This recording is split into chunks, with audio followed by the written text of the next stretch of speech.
ಆಡಿದರೆ ಮಾತು ಮುತ್ತಿನಂತಿರಬೇಕು ಅನ್ನುವ ಗಾದೆ ಮಾತೊಂದು ಇದೆ ಸ್ನೇಹಿತರೆ. ತಮಗೆಲ್ಲರಿಗೂ ಗೊತ್ತೇ ಇದೆ.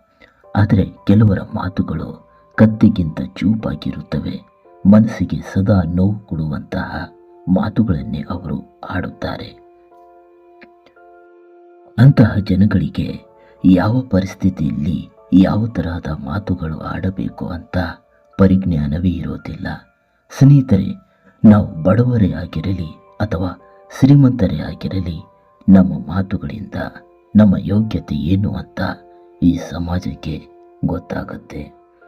ಅದಕ್ಕೆ ಜೀವನದಲ್ಲಿ ಸಮಯ, ಸಂದರ್ಭ, ಪರಿಸ್ಥಿತಿ ಯಾವುದೇ ಎಂಥದ್ದೇ ಆಗಿರಲಿ, ನಾವು ನಮ್ಮತನವನ್ನು ಕಳೆದುಕೊಂಡು ನಮ್ಮ ಯೋಗ್ಯತೆ ಮೀರಿ ನಾವು ಯಾವತ್ತೂ ಮಾತಾಡಬಾರದು.